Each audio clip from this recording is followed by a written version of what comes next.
Welcome to this edition of On the Scene. I'm your host, Tim Kelly. Today's program, we're talking about two very special things. We're talking about the holidays here in Suffolk, and we're also going to highlight some amenities coming to our city, courtesy of the Parks and Recreation Department. Stay tuned for all the details. Welcome back to On the Scene, joined now by Emily Upton, the Special Events Coordinator with the City of Suffolk Parks and Recreation Department, to talk about a few holiday events coming up that the Parks and Recreation Department is kind enough to bring to us. Thanks for being with us today. Thanks for having me today. Well, we'll take it chronologically just to keep everything nice and neat, but the first one, and again, it's coming up pretty soon, the Grand Illumination, which really kind of kicks off the holiday season here in Suffolk. It's on November the 18th. It's a Friday night. It's going to be at Market Park, but I'm going to let you take it from there and kind of give us the details and people who come out, what they can experience, and of course talk about the special visitor who always arrives in style. Of course. So it's the Friday before Thanksgiving, and we really kick off the holiday season here in Suffolk. It is the annual tree lighting. Okay. So the tree is right there at Market Park. You're right. It's in front of the Train Museum on Main Street. So you'll see it lit up when that's done. But the event is open from 6 to 8. It's a family-friendly event. Santa Claus arrives. That's right. A big exciting thing for the kids. So when the park opens, we invite guests to come in. We have carriage rides for the whole family to enjoy. We have snacks for the kids. We have hot chocolate. We have arts and crafts. A puppet show again this year that we're excited to bring back. Oh, and a thank you to Stillwater Tea Room, who will be hosting the concession stand again this year for us. Now, with everything you laid out related to the event, there's a lot of stuff going on in a kind of a nice little coordinated area right there. Is anything at cost? Because I know that most of the events are free, but I think there may be some items that... Yeah, so the whole event overall is free and open to the public. So you can see Santa for free, you can come enjoy the puppet show for free, arts and crafts are free. The carriage rides, though, it's $3, but the donations go to the United Way campaign. And if you'd like to enjoy some concessions from Stillwater, there is a small cost for that as well. All right, so very minimal there. Now, when it comes to, if you want to go there to get pictures with Santa, there is a process, and probably the best thing to do when you get there would be to go to... the ticket tent. Okay. So when you first arrive in the park, you'll walk in, there's an information tent. We also have fire safety there as well. Right. Okay. And then there'll be a tourism tent that's set up where they'll be handing out Santa tickets. Okay. And how the ticket system works is you'll be in a group. And when your group is called, you come up and get in line for your turn to see Santa. Perfect. We hope that way the kids can enjoy the activities going on instead of spending the entire 2 hours in line to see Santa. Makes a lot of sense, and I think that's evolved over the years. So if you've been there before, maybe haven't been there the last year or so, I think we kind of changed that up a little bit. Last year it used to be a number system, but instead of trying to corral kids away from the middle of an art project or watching the puppet show, we do groups. So when your group is called, it's your turn, and if you're in the middle of an activity, you just come when your activity is done. And of course, they have a DJ will be on site, I believe, so again, a lot of festive music there. So just kind of listen if you're there for your group to be called, and everything's on the ticket, so you kind of listen, and that's whether you're on the tree side of the street or if you're over across the street where the carriage rides are going. Yep, and across with the carriage rides. This year we expanded a little, so we can have letters to Santa while the kids are either waiting for their carriage ride or just exploring, and we'll also have a shutter booth, photo booth for the kids, and that's a little keepsake that's free to take home. Awesome. So again, a great activity, and again, that's Friday, November the 18th. Yeah. Coming up shortly after that, the Holiday Gala, and that's going to be on December the 7th. And tell us a little bit about that. So that's for our active adult group, 55 and older, and that'll this year be hosted over at the East Suffolk Recreation Center. So we have a dance at lunchtime. So we invite everyone to come, get dressed up in your Sunday best, and come out for fun and fellowship with your friends. There'll be lunch served, music, dancing, the whole 9 yards. Now, do you have to make a reservation for that event? We do ask that you pre-register. It's $10, but that includes the lunch and the dancing. Okay. It's from 11 to 2, and you can come over and register at the East Suffolk Recreation Center and get your tickets. Very good. Now, of course, that's on the Wednesday of that particular week, and then Saturday night, the big event, the Holiday Parade. Yes, so Santa will be back again in Suffolk for the Holiday Parade. It's at 7 p.m. It is a night parade, so everyone will have lights and sounds to fill up Main Street. The parade starts at West Washington Street at Henley Street, right there in front of the new beautiful City Hall. We'll go down West Washington Street, take a left on Main, and follow up there at Finney Street. Now, I know that's a pretty big route, and I know there is a reviewing stand, so there's some areas, but the bands and some of the people that are performing will kind of be doing so at different places along the route. Is that correct? The main performance spot is right in front of the SunTrust building. So that's where they'll be, so they can get judged for the group. They'll be playing along the way, but they'll only stop in front of SunTrust. But we do have bleachers set up all along the streets. If you don't want to just stand, you can come and find one of the great places to sit down. And of course, with the parade starting at 7, some of the area roads, as far as in that immediate vicinity, start closing about what time? Some of the roads where the lineup area Yes. is close about 4 o'clock. So Okay. that's back there in those neighborhoods around Bosley, around the art gallery. Yes. And then the main streets will close at 5 o'clock. Okay. There'll be lots of detour signs posted, and if you do live in the area, keep an eye out. We'll be sending out little cards to help you kind of figure out where's the best way to drive around that day. Got it. And of course, it's a great opportunity since it's in downtown Suffolk, and if you come to the parade site a little bit early, you have an opportunity to kind of frequent some of the businesses there, because generally they try to tie into that, because again, you have a crowd that's going to be there, so it's a great opportunity that if you're looking for some holiday shopping or just to patronize local businesses, a great opportunity Yes, there. everyone will be dressed up for the Yes. holiday season, so you can walk through the stores and check them out. So what's the theme for this year's parade? Because we always like to kind of give it a nice little, stand on its own, so to speak. Yep, it's Holidays in Toyland Okay. is the theme this year. So we have some great entries already piling in if your group is looking Yes. and wants an opportunity to come out and showcase what you have to offer or just have some fun in the holidays. It's $50 to register your group, and you can be a walking group, a car group, even a float group if you so choose. What's the deadline to register for that? They can register by November 11th. Okay, so we have a little bit more, a couple more weeks or so to get that done. Now, can you do that online, or do you have to come in? You can, It's okay. completely online, and we try to make it nice and easy Right. for everybody this year. So if you go to the Parks and Recreation webpage, go to special events, you'll find the holiday application there. Now, when you apply, obviously you put in your application, it gets reviewed by staff, you start making the lineup and everything. Correct me if I'm wrong, staff will meet with the participants in the parade so that they kind of know all the particulars. Because again, it's not just show up and go. There, Oh, no. as far as with the lineup and everything, y'all want to make sure everything is organized and everybody kind of has the game plan, right? Yep, we have a meeting for all our participants just to make sure everyone's on the same track. You're right. Right. Because we love it to look smooth and Yes. fun for everybody. Yes. So we try to keep everyone moving along. So we have a nice little meeting. Everyone comes out. It's a great opportunity to meet with everybody. We also, during the parade, have a lot of our staff walking there with Very them. good.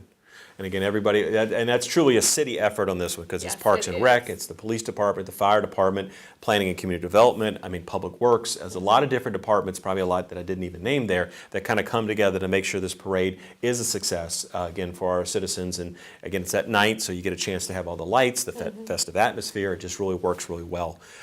So again, we've already kind of had two opportunities to kind of partner up with Santa between the Grand Illumination and the Holiday Parade. And right after the Holiday Parade, it's an opportunity that if you want Santa to give a special young one a special phone call, and that's going to happen on the 12th and 13th of December, correct? Yes, the Monday and Tuesday after the holiday parade, we have this great opportunity where you can register your children. That they'll get a special call from Santa Claus just to their Okay. house. So we'll have applications out at Grand Illumination. That's Okay. when we'll start that process. But All right. after that point, will go online. Okay. But we just ask a couple information about your child Right. so that when Santa calls, he can make it really special Yes. and individualized for your child. I mean, a very busy guy, and I know in this technological age, we've got cell phones and stuff, and we know Santa's all hooked up and everything, but still, it's always nice to put that personal touch, because if he's servicing all the children around the world, you got to kind of make sure you know who your audience is in some Yes. ways. So. We have a definite shout out to the Ruritan and Yes. Tacoma gentlemen who help us every Very year. good. Again, a team effort there to make this a holiday season is always a very special one here in our city. So again, we talked about the Grand Illumination, Friday, November 18th, Yep. and that is free and open to the public at Market Park, correct? And again, for that one, you don't have to register, really just show up. And again, a few things, if the carriage ride, and you mentioned, I think the tea room is going to have some special, Some snacks, yes, some concessions out very there. minimal cost there. And one point, Yes. Market Park is a small park and really has Yes. no parking options. So we do at the Godwin Courthouse building, we'll have shuttles running all night long. Perfect. So if you park there, the shuttle will be Yes. by to pick you up and bring you over to the park. And again, what time does the Grand Illumination event start? I know we kind of kick off with the lighting of the tree, and then it kind of wraps up about when? It starts at 6 p.m. Yes. The tree officially will be lit at 6:15 when Santa rolls in, and then it'll end at 8 p.m. Okay, so again, that kind of is in mid-November, right, week before Thanksgiving, actually. And then, of course, we talked about the Holiday Gala, which is coming up on December the 7th. And you said you make a reservation for that, and that's $10 a person? It's $10 a ticket, Okay. and you can just get your tickets over at the East Suffolk Recreation Center. Perfect. And again, the Saturday right after that, you have the Holiday Parade, downtown Suffolk, 7 o'clock rolling start on that one. And again, free and open to the public. Get there early to make sure you get a good seat along the route. And that route will take us, you said, from let's see, Washington at Henley, and then, All the way up Main Street to Finney Avenue. okay, very good. And so you figure, what, about an hour and a half or so, if you're in one spot to have the parade actually roll by? Is Yep, that? it should be about an hour, hour and a half. Okay, You're all right. correct. So very manageable there.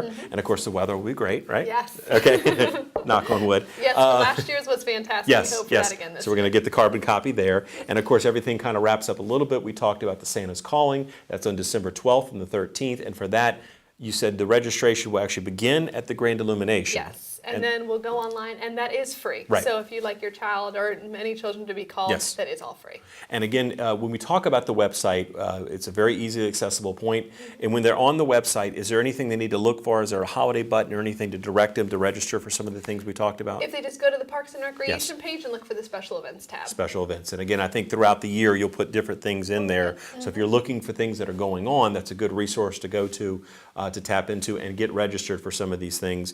The holiday parade registration, you said, backing up for just a second, goes on until November 11th. November 11th. Now, that is online as well? Yes, that's Right. all online. Okay, perfect, good deal. And of course, after that, you and your staff will coordinate to make sure everyone knows where they need to be, when they need to be, and that's that parade meeting that you talked about, Yep, right? of course. And they are always free to give me a phone call. Perfect. And your phone number is? 514-7267. Okay, well, Emily, thanks for spending time with us today. Thanks for having me. Looking forward to the holiday season again here in the city of Suffolk, and we will have more on the scene when we return.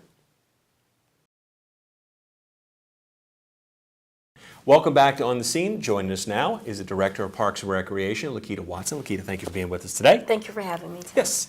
You know, we spent a lot of time with you over the years talking about different projects and things, and today we have a lot of projects to talk about, things that have already kind of come to be and some that are coming to be. And of course, two of the big ones we're going to lead off with involve water and access to it. I think that's one of the things we have so much natural resources here in the city, and Parks and Rec has been kind enough to kind of get all of us to give us some access points, and we're talking about some canoe and kayak launch and a fishing pier as well. Now, I know the Sleepy Hole Fishing Pier and Kayak Launch opened about a month or two ago? No, earlier this year. Oh, We earlier this actually year. opened up in April. Seems like it's fresher than that, so, you know. Yes. But again, what does that amenity bring to our city, and what does it provide to people that maybe we didn't have before?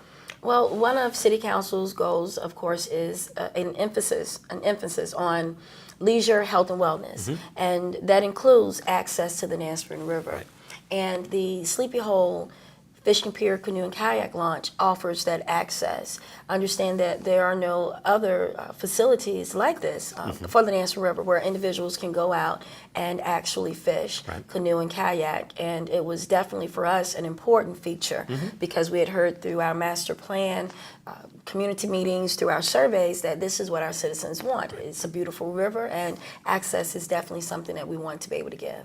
Now, if anybody wanted to utilize this amenity, do they need to, so to speak, let somebody know, or is it sort of just there and open 24/7, or how does access work? It's there. It is Okay. open 24/7. It was part of a state funding initiative, Very good. so through the Land and Water Conservation. So that requires us to make sure that it does stay open. It's Right. open to the public. Okay. And you have to have your fishing license. That's anywhere in the state of Virginia for rivers like this. Yes. And, you know, we just want you to come out and enjoy yourself. You got to bring your own canoe and kayaks. We haven't gotten to the point where we're providing those Right, yet. right. But we encourage you to come out, bring your reels, your rods, and bring the kids out. It's a wonderful opportunity for conservation education. And again, it's such a pretty resource at Nansemond. We talk about it. And you move over to Constance Wharf. We just opened that one. That one I do know. We just kind of christened that one a kayak and canoe launch there. Now, of course, we've had the marina there for several years now. Yes. That's bigger boats. Now we can whittle it down just a little bit. And I think this is something people have been looking forward to for quite some time. Yes, access from this end, closer to downtown, Yeah. has always been something that we've heard from our citizens. So when we saw the opportunity to add this to this already beautiful park, we felt that this was the time. It took a little while, of course, with the designing and in the environmental work, Right. but we're now open and you can bring your canoe and kayak out. It was a wonderful opening that we had, and I think that it now offers people that opportunity to get in the water from this end of town. As we Right. said, we have it up north Yes. in the northern end with Sleepy Hole. You also can get in at Bennett's Creek, so Okay. now you can actually get in right here at Constance Wharf. Now, at Constance Wharf, where would you suggest someone to park? I mean, certainly, again, there you're not renting the canoes and the kayaks just yet, or at this point, but if people bring their own, they want to put in the water, where should they park as far as when you look at that hotel facility? Because, again, there's the conference center, the hotel, and then everything that's going on behind where we have the park. Well, we recommend that you come in where the Ring Road is, and you're Okay. able to pull right up there. We're finalizing some areas additionally to that, but Okay. right now we want you to just pull in where the Ring Road is. Right. You can unload there, Okay. and then you'll pull and park back into the parking lot. Okay. As I shared, we are looking at the use and making sure that we do offer available parking that's a little bit closer because, you know, a canoe can be a little heavy.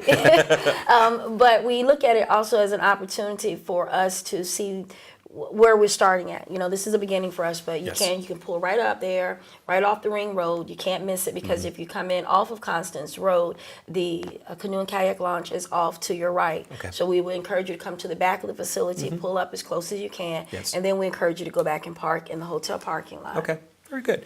Now, these are two amenities that are already up and running. Boston Park is an exciting one that we have coming up relatively soon in early November. Tell us what the people in that community and really citywide are going to have a resource there in that community. This is one of the projects that I feel when you look back, and I remember riding through that community, I would come that way through Pitch Kettle, and you would see so many children just running and playing in the street, and there wasn't a playground or park close. So I'm really glad that we were able to take city-owned property and turn it into a playground for the children that live in the Boston and Williamstown communities. And of course, anyone in the city that wants to go over and play. This facility is the first park that is, new. Right. When I first came on, there were several facilities already in place. So this is one of my first parks that we're starting from inception. And you have a playground facility for ages 5 to 12. Then we also have swings and a half-court basketball court as well for kids to play on. So we're looking to open that up in the beginning of November.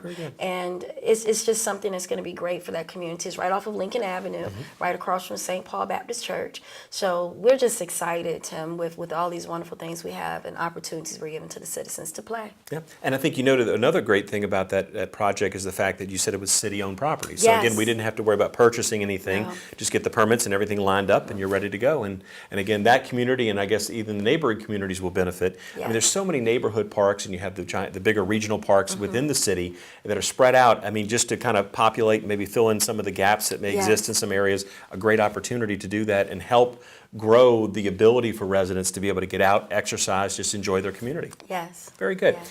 Now, another couple projects that are coming up, and again, we're involving trails here. You have the Seaboard Trail, which continues to expand, and Lake Mead Park Trail. Tell us what we can expect with those two, and what will it do to kind of help broaden the ability, again, to walk or just enjoy the nature we have? Well, the Seaboard Coastline Trail is a trail that actually starts downtown, and we're working to create that connectivity from downtown all the way up to northern Suffolk. So we have a few pieces in between that we're working on, but the larger piece that is currently open now is right up in the historic Driver Village, and it is about 1.5 miles, and it is definitely a beautiful facility, and we do have parking right there at the historic village. Now we are moving forward with, and we're almost complete with the construction for the next portion, which will go from Shoulders Hill Road to the Chesapeake line, and it is going to definitely add another opportunity for people to get out, to walk, and increase their activity. Yes. Not only in that community, but you can drive up and park and walk, and it is absolutely beautiful, Tim. Good deal. Now, I guess the one at Lake Mead, how are we bringing that into play? Because there's so many Yes. things going on in that one park. Yes. And people think, well, it's right behind Farm Fresh, right off of Yes. Main, but you have the tennis courts that are right there, you have everything going on there, you have the dog park, and it's just continuing to grow. Yes, it is one of our favorite facilities because you have so many opportunities Right. there to offer various forms of recreation. So as you shared, we have the tennis courts, we have the dog park, we have the skate spot, and now we're adding the trail. We have Right. one portion that has been completed, and because we were able to get funding from the Obacy Healthcare Foundation, we've extended. So that trail is about 1.5 miles as well, Okay. and it meanders through a beautiful forestry right there at Lake Mead, and there are points that you can even look off of Lake Mead, look into the river. Very good. So this is something else that you can come out there with your family. We have Right. shelters.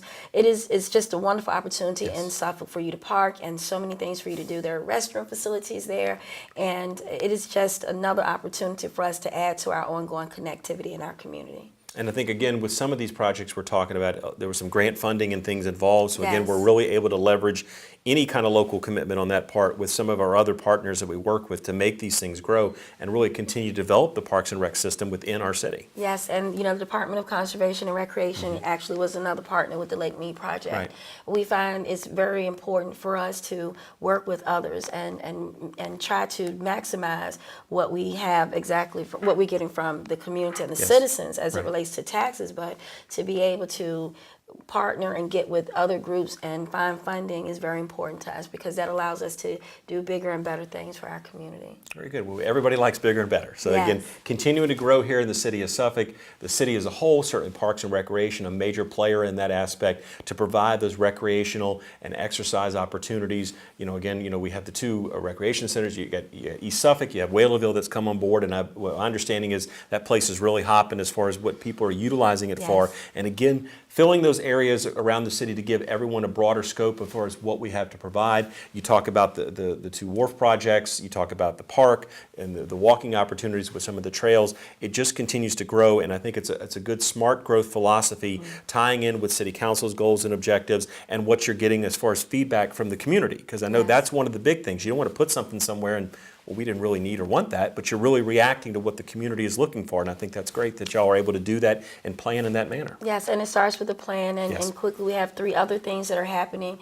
We shared with City Council, we're moving forward with the Lone Star Parks Master Plan. We have over 1,000 acres out there, and so we want to make sure that we are planning for the future.